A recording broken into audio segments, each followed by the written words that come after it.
Welcome. I am Tom Wenzel from the Technical University of Munich. I am presenting our research on smart home devices conducted with my fellow student Patrick Bombik and our advisors Jens Grossklags from the Technical University of Munich and Samir Patil from the University of Utah.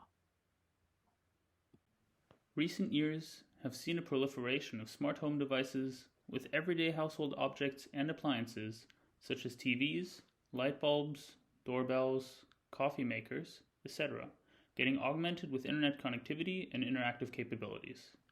A network of such devices creates what is commonly known as the Internet of Things, or IoT. For the purposes of our study, we define a smart home device as a hardware-software combination deployed within a home to perform one or more of a broad range of domestic functions. As such, smart home devices may combine and automate routine domestic tasks to increase the quality, safety, and efficiency of domestic life. Smart home devices are, by definition, embedded within a home, the most intimate and personal of settings.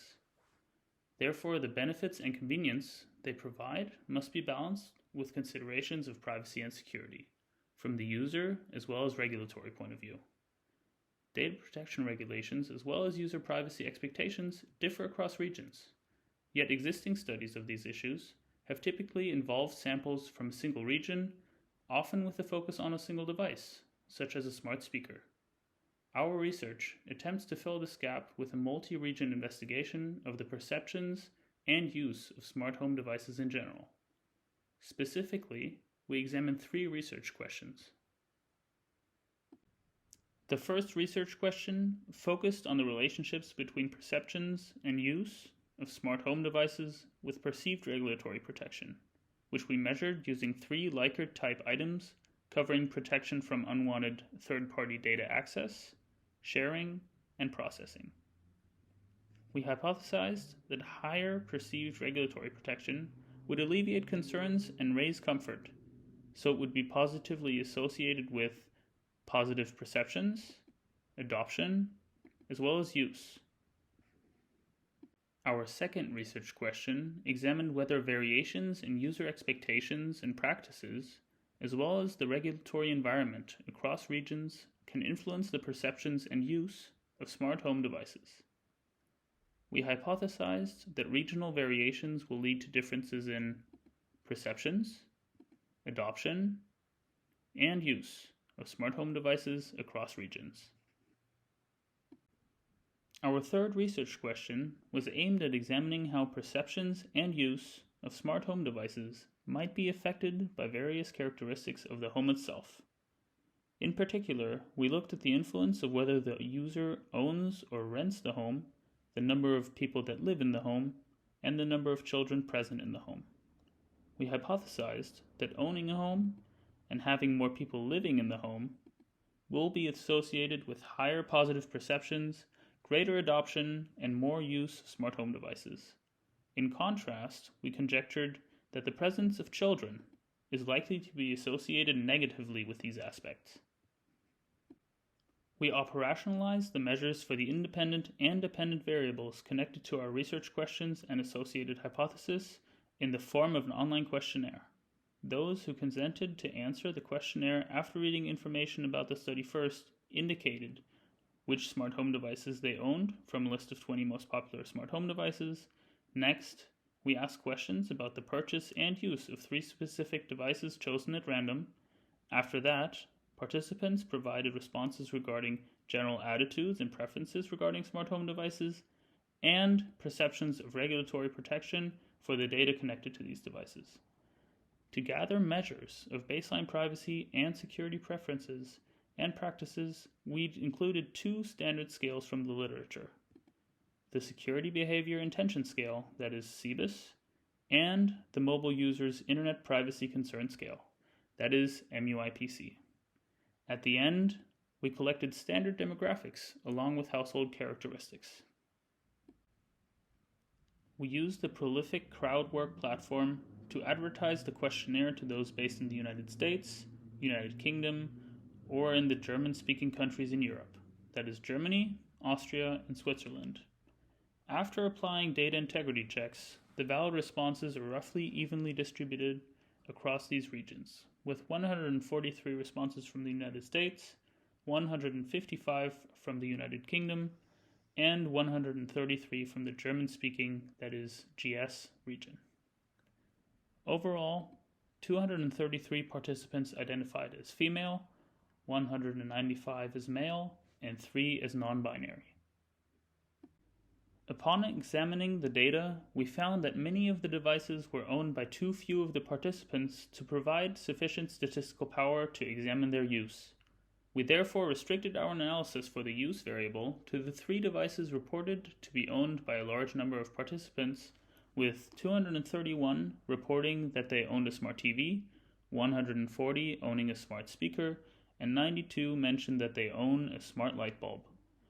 The subsample of the 329 participants who owned at least one of these 3 devices provided sufficient statistical power to examine use. We used the full set of 431 responses for all other analyses. In this presentation, we provide the major high-level insight based on the statistically significant results from the analyses. Please consult the paper for the detail regarding these analyses and the corresponding statistical tests. When examining associations with perceived regulatory protection, we found that higher perceived protection was associated with positive perceptions. However, the strength of the association can vary across devices based on variations in perceived privacy risk. In addition, we found that greater perceived intrusion, as measured by MUIPC, is associated with users ascribing greater responsibility to manufacturers for providing private and secure device operation. In line with our hypothesis, we found perceived regulatory protection to be associated positively with adoption of smart home devices as well. The association is present for regulatory protection overall, but not when separately examining the items for third-party data access, sharing, and processing. The results suggest that the various aspects of data handling covered by regulatory protection can create a cumulative influence stronger than that for each of the aspects considered separately.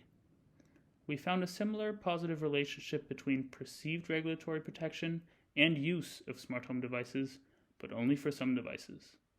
Interestingly, the results suggest that the relationship might be present for devices that provide more complex functionality and interactive capabilities, such as smart TVs, but not for single-function ones, such as smart light bulbs.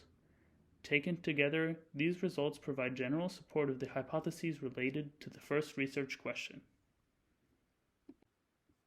Next, we split the data by region and compared the samples from the 3 regions we covered in the research.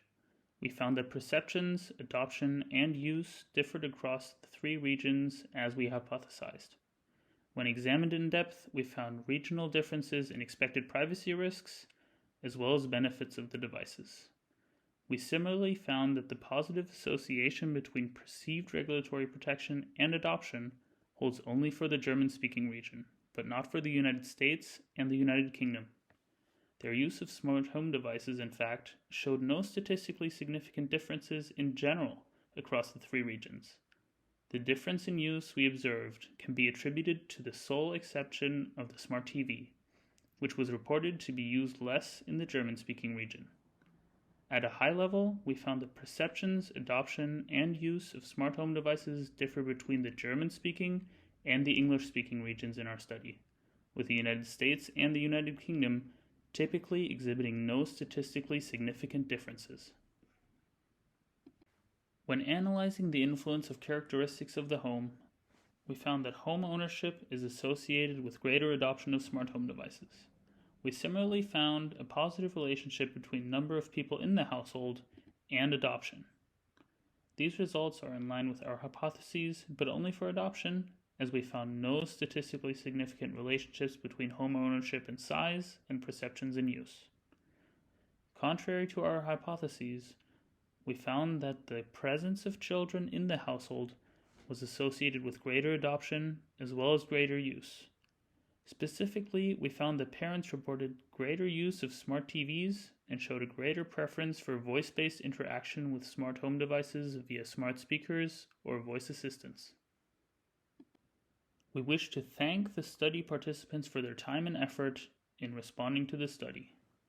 We are also grateful for funding from the Bavarian Research Institute for Digital Transformation and the Bavarian State Ministry for Science and Arts.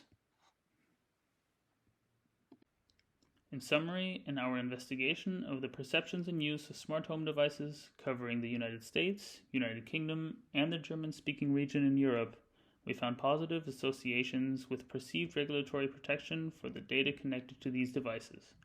However, perceptions and use differ across regions. Home ownership, household size, and presence of children influence adoption, but not the perceptions and use of smart home devices. These findings can be applied for devising various enhancements in the design of smart home devices, as well as public policy measures to bring the data handling of smart home devices in better alignment with user expectations regarding privacy and security. For further detail, we encourage you to read the paper available at the URL provided on the slide, or to reach out to any of the authors via email.